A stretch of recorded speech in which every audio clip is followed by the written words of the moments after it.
হুসাইন রাদিয়াল্লাহু তাআলা আনহু সপরিবারে কারবালার প্রান্তরে শহীদ হয়ে প্রমাণ করেছেন যে আমরা আহলে বায়ত, আমরা মহব্বত, আমরা আদর্শ, আমরা চেতনা যতদিন মুমিন অন্তরে থাকবে ততদিন এই জমি ইসলাম থাকবে। হযরত বড়সাহেব কিবলা বললেন যে আমার পীর মুর্শিদ দুয়াই হবে আমার এই পরীক্ষার মূল পুঁজি। বলে আলহামদুলিল্লাহ, কোনো দ্বিধাদ্বন্দ্ব না করে হযরত বড়সাহেব কিবলা রহমাতুল্লাহ, হযরত বড়সাহেব কিবলা মাদ্দাজিল্লাহুল আলী, হযরত সাহেব কিবলা রহমাতুল্লাহ আলাইহির এই নির্দেশে শিরোধার্য করে সে সারা রাত পর এই কুকুরদের তিনি আগুন দিয়ে তাপ দিয়ে দিলেন। বলে সুবহানাল্লাহ। এভাবে সারাটা রাত খেটে গেল। সকাল যেন হলো, তখন ওদের বড় সাহেব কিবলার খেদমতে গিয়ে গেল, বাবা পরীক্ষার সময় হয়েছে, আমি আপনার দোয়া চাই। সাহেব কিবলা এই দয়ার হাত পরশ ওনার মাথার ফেয়ে বুলিয়ে বললেন, বাবা আমার দোয়া তোমার জন্য থাকলো। বলে আলহামদুলিল্লাহ। হযরত বড় সাহেব কিবলা বলেন, আমার যে সমস্ত প্রস্তুতি সব যাই হোক, আমি যদি সারাটা রাত না পড়েই যাই, কিন্তু আমার মরণে কোনো দ্বিধাবোধ নেই, যেন আল্লাহ রাব্বুল আলামিন আমার এই বুকে প্রশস্ত করে দিয়েছেন। সমস্ত প্রশ্নের আনসারটা আমার জন্য সহজ হয়ে গেল। আমার মনে হলো দুনিয়ার সমস্ত প্রস্তুতি এক পাল্লায়, আর পীর মুর্শিদ হযরত সাহেব কিবলার দোয়া এক পাল্লায়। বলে আলহামদুলিল্লাহ। আমার পীর মুর্শিদের দোয়ায় আমি এত ভালো রেজাল্ট করেছি। আমি শতবার প্রস্তুতি নিলে সারা রাত পড়লেও এর সম্ভাবনার প্রস্তুতি নিয়ে ভালো রেজাল্ট করা সম্ভব হতো না। এই ঘটনা থেকে প্রতিমান হয় যে জীবনের প্রস্তুতি, জীবনের প্রচেষ্টা একটি জিনিস আর দোয়া অন্য জিনিস। প্রচেষ্টা এবং প্রস্তুতি সহায়ককে দোয়া, কিন্তু দোয়ায়ও অনেক সময় মানুষের বহুদূর এগিয়ে নেওয়া যায়। দোয়াকে ছোট রাখ করে বাবার কোনো চিন্তা নেই। দোয়া বহুত বড় একটি সহায়ক জিনিস। প্রিয় উপস্থিতি, আমরা অবশ্যই দোয়ার গুরুত্ব বুঝি। আল্লাহ নিজেই বলেছেন, উদউনি আস্তাজিব লাকুম, তোমরা আমাকে সে দোয়া চাও, আমি তোমাদের দোয়া কবুল করব। তবে আমরা কেন দোয়া চাবো না? অবশ্যই আমরা দোয়া চাবো, আল্লাহ আমাদের কবুল করবেন। আমরা যা প্রস্তুত আছেন তার চেয়ে আর বহু করে আমাদেরকে সাহায্য করবেন। বলে আলহামদুলিল্লাহ। প্রিয় উপস্থিতি, আজকের এই সবার আরেকটি অংশ হচ্ছে আহলে বাইতে রাসূল সাল্লাল্লাহু আলাইহি ওয়াসাল্লাম শরীরের আলোচনা সভা। প্রিয় উপস্থিতি, আমরা মুসলমান, আমরা সুন্নি মুসলমান। আমাদের ইমানের আলামত হচ্ছে হুব্বে আহলে বাইত সাল্লাল্লাহু আলাইহি ওয়াসাল্লাম।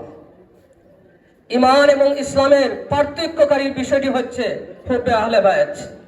যাদের অন্তরের মধ্যে আহলে বাইতের মহব্বত আছে, ভালোবাসা আছে, আন্তরিকতা আছে, এরাই হচ্ছে প্রকৃত মুসলমান এবং মুমিন। বলে আলহামদুলিল্লাহ। প্রিয় উপস্থিতি, যারা হযরত হাসান, হযরত হুসাইন, ফাতেমা, আলী রাদিয়াল্লাহু তাআলা আনহুমদেরকে ছোট করে দেখে, এরা ইমানদার হওয়ার কোনো সুযোগ অবকাশ নেই। প্রিয় উপস্থিতি, এই আহলে বাইত সম্পর্কে আল্লাহ রাব্বুল আলামিন নিজে বলেছেন, ইন্নামা ইউরিদুল্লাহু লিইউযহিবা আনকুমুর রিজসা আলাল বাইতি ওয়া ইউতাহিরাকুম তাতহীরা। ইন্নামা ইউরিদুল্লাহ, নিশ্চয় আল্লাহ চান, লিইউযহিবা আনকুমুর রিজসা, আহলে বাইত থেকে তিনি অপবিত্রতা দূর করতে, সমস্ত অপবিত্রতা দূর করতে আল্লাহ চান। বলে আলহামদুলিল্লাহ। ওয়া ইউতাহিরাকুম তাতহীরা, এবং সম্পূর্ণরূপে আহলে বাইতকে পবিত্র রাখতে চান। বলেন আলহামদুলিল্লাহ। প্রিয় উপস্থিতি, কারবালার ময়দানে হযরত হাসান, হযরত হুসাইন রাদিয়াল্লাহু তাআলা আনহুর বংশরা শাহাদাত বরণ করেছেন।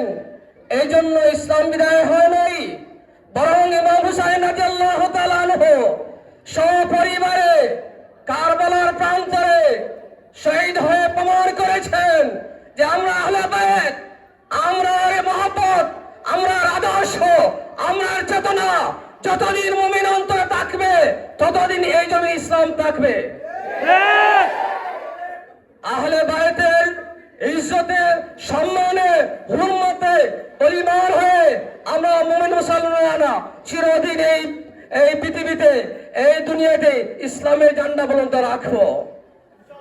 মুসলমানদেরকে দুর্বল করার জন্য যারা আহলে বাইতের প্রতি বিষাদগার করেন, আমরা তাদেরকে স্মরণ করিয়ে দিই, বলে আহলে বাইতের সম্মান আল্লাহ বাড়িয়ে দিয়েছেন। আহলে বাইতের এই সম্মানিত ব্যক্তিগণ আল্লাহ নির্বাচিত, সুতরাং ওদের পিছনের আগাম মানে ধ্বংস ছাড়া আর কোনো উপায় নেই।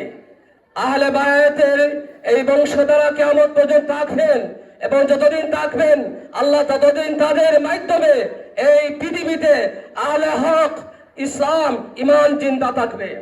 প্রিয় উপস্থিতি, আজকের এই রাখালগঞ্জের প্রিয় ছাত্রছাত্রীরা, আমি মনে করব এরা এক একজন আহলে বায়াতের এক একজন আশিক এবং উত্তরসূরি, ঠিক না? ঠিক। আমাদের ছাত্রছাত্রীরা যেখানে যাবে সেখানে সুন্নতের পতাকা উড্ডীয়মান হবে। আমরা জানি আমাদের এই যে রাখালগঞ্জ মাদ্রাসার ছাত্ররা অনেক বড় প্রতিষ্ঠানের সুপ্রতিষ্ঠিত ব্যক্তিবর্গ।